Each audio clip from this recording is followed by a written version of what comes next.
आज अखिल भारत हिंदू महासभा महाराष्ट्र प्रदेश द्वारा लोकमान्य बाल गंगाधर तिलक पुण्यतिथि समारोह का आयोजन किया गया।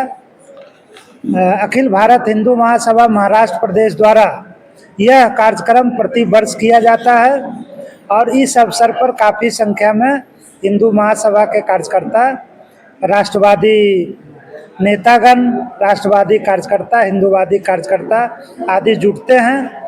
यहाँ पर बाल गंगाधर तिलक जी के विचारों पर मंथन होता है और हम लोग संकल्प लेते हैं कि उन विचारों को दूर दूर तक फैलाएं ताकि राष्ट्रवाद और हिंदूवाद मजबूत हो।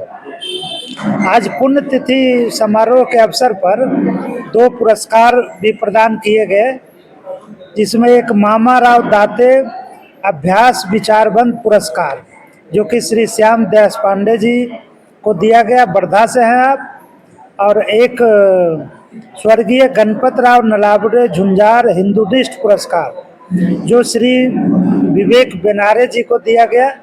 बेनारे जी पंढरपुर से हैं, हिंदू महासभा के बहुत ही कर्मठ कार्यकर्ता हैं, बहुत अच्छा काम कर रहे हैं। अखिल भारत हिंदू महासभा भारत की सबसे पहली राजनीतिक पार्टी है और हिंदू महासभा के नेताओं ने भारत की स्वतंत्रता के लिए अपना सर्वस्व न्यौछावर किया। कई बलिदानी हमारे संगठन से जुड़े हुए थे। वीर सावरकर जी, जिनको काला पानी की सज़ा दी गई, 2 आजन्म कारावास की सज़ा हुई, वो 7 साल तक हिंदू महासभा के अध्यक्ष थे। अखिल भारत हिंदू महासभा अखंड हिंदू राष्ट्र की स्थापना, हिंदू हिंदुस्तान के विकास के लिए कटिबद्ध है। हम लगातार देशवासियों का हिंदुओं के बीच में जन जागरण ला रहे हैं ताकि भारत में एक समान नागरिक कानून लागू हो, लव जिहाद पर प्रतिबंध लगे, जमीन जिहाद पर प्रतिबंध लगे, टेम्पल एक्ट जो नरसिम्हा राव सरकार द्वारा लाया गया था उसको समाप्त करके और जो हजारों मंदिरों को तोड़ करके मुस्लिम शासकों ने मस्जिद बना दिया वो बहाल किया जाए और गौ माता की रक्षा के लिए पूरे देश में गौ हत्या पर प्रतिबंध लगाया जाए। क्योंकि गाय हमारी माता के समान है, उसकी हत्या हम बर्दाश्त नहीं करेंगे। हिंदू पूजते हैं गौ माता को, तो सरकार इस पर कानून लाए। हम लोग लगातार ये मांग कर रहे हैं केंद्र सरकार से, मोदी जी से भी हम बार बार मांग कर रहे हैं कि एक समान नागरिक कानून लाइए, गौ हत्या पर प्रतिबंध लगाने का कानून लाइए, टेम्पल एक्ट को समाप्त करने का कानून लाइए, लव जिहाद को कानून लागू नहीं होगा तब तक हम लोग चुप नहीं बैठेंगे। नरेंद्र मोदी को आपने लेटर दिया है? हाँ, नरेंद्र मोदी जी को कई बार हम लोगों ने पत्र दिया है और उससे पहले जो सरकारें थी, जो प्रधानमंत्री थे, राष्ट्रपति थे, उन सबको हम लोग बार बार अपना मांग पत्र देते रहते हैं। अखिल भारत हिंदू महासभा लगातार मांग पत्र के द्वारा एक समान नागरिक कानून के लिए डिमांड कर रही है। हमारी डिमांड पूरी होने वाली है, हो चुकी है अभी, मतलब फिलहाल तुमने जो दिया है लेटर, वो लेटर में वो पॉजिटिव विचार करते हैं या ऐसे वो पीछे ढकते हैं? देखिए, मोदी जी प्रधानमंत्री रहते हुए कुछ भाषणों में बोले हैं, कुछ कार्यक्रमों में, कि एक समान नागरिक कानून होना चाहिए। लाल किला 15 अगस्त को लाल किला से भी उन्होंने ये बात कही है कि देश में एक समान नागरिक कानून होना चाहिए। तो अगर प्रधानमंत्री ऐसी बात बोल रहा है कि देश में एक समान नागरिक कानून होना चाहिए, तो हिंदू महासभा को ये भरोसा है कि नरेंद्र मोदी जी के नेतृत्व में केंद्र सरकार एक समान लागू करने का कानून लाएगी और वो नहीं अगर लाती है केंद्र सरकार, तो हिंदू महासभा इस पर आंदोलन करेगा पूरे देश में। ये आंदोलन जब नहीं हुआ है, आंदोलन कब शुरू करेंगे, कब कहाँ? ये हम लोग करते रहते हैं। हम लोग लगातार बैठकें करके, धरना प्रदर्शन करके, मांग पत्र सौंप करके हम लोग एक समान नागरिक कानून के लिए सरकार पर दबाव बनाते रहते हैं। ये शुरू से ही हिंदू महासभा की वर्षों से ये मांग रही है। तो हिंदू महासभा ये हर राज्य में, हर जिले में इस तरह का कार्यक्रम करके, धरना प्रदर्शन करके, ज्ञापन देके एक समान नागरिक कानून के लिए मांग करते रहती है और आगे भी करते रहेगी।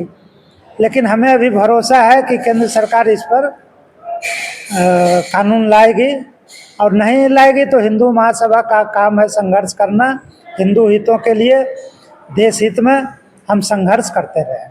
अब ज्यादा से ज्यादा प्रमाण में लव जिहाद चल रहा है और उस पर भी गौ हत्या ज्यादा से ज्यादा बढ़ रही है, वो तुम घटाने का कितना प्रयास करते हो? देखिए, गौ माता की हत्या लगातार हो रही है। भाजपा की सरकार भी, भाजपा भी इस पर बड़ी बड़ी बातें करती थी जब वो सरकार में नहीं होती थी। लेकिन दुर्भाग्य की बात है कि भाजपा की सरकार बनने के बाद गौ मांस का और निर्यात बढ़ गया। यहाँ सरकार निर्यात की भी अनुमति दे रखी है। गौ मांस का निर्यात किया जा रहा है, देश से बाहर जाता है। तो ये भाजपा सरकार उस पर रोक लगाए, मोदी जी गौ मांस के निर्यात पर रोक लगाए। अगर वो निर्यात पर रोक लगाएंगे तो गौ हत्या अपने आप कम हो जाएगा। लेकिन ये लाते नहीं है। कांग्रेस की सरकारें तो और भी वो मुस्लिम तुष्टीकरण में रहती थी, तो उसने भी खूब बढ़ावा दिया। दूसरी बात, आपने एक लव जिहाद की बात की। लव जिहाद एक अंतर्राष्ट्रीय षड्यंत्र है जिसके द्वारा हिंदू लड़कियों, हिंदू बेटियों को फंसाने का षड्यंत्र चल रहा है। पूरे अंतर्राष्ट्रीय स्तर पर चल रहा है। देश, भारत के बाहर भी ये चल रहा है, और भारत के बाहर जो क्रिश्चियन देश भी हैं वो सब भी लव जिहाद से परेशान है। इंग्लैंड, फ्रांस, ये सब देश वो लव जिहाद से परेशान है। तो और भारत में तो बहुत ज़्यादा है, क्योंकि यहाँ पर ज़्यादातर पार्टियाँ मुस्लिम तुष्टीकरण में लगी है।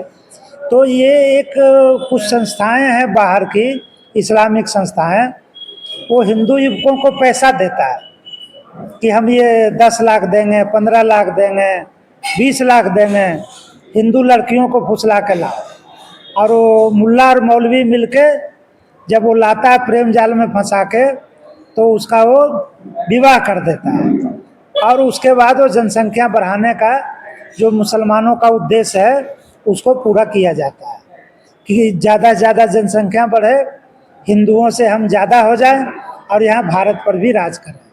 और वो लोग कहता भी है कि आगे आने वाले समय में भारत पर मुसलमान राज करेगा, वो मुसलमान बोलता है। तो हमको मुसलमानों के जनसंख्या विस्फोट को रोकने के लिए और अपनी बेटियों की रक्षा के लिए हमें लव जिहाद पर रोक लगाना पड़ेगा।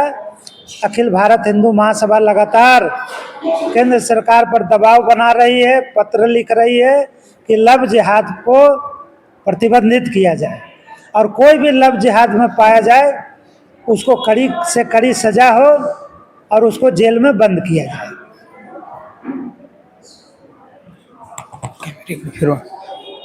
तर अनुकुमार शर्मा हे आपल्यासोबत बोलत असताना त्यांनी लव जिहाद बद्दल हा कायदा वारंवार बंद करण्याची मागणी केलेली आहे। तर हे नक्कीच नरेंद्र मोदी साहेबांच्या हस्ते बंद होईल याची कल्पना करतो। जय हिंद, जय महाराष्ट्र, जय हिंदू।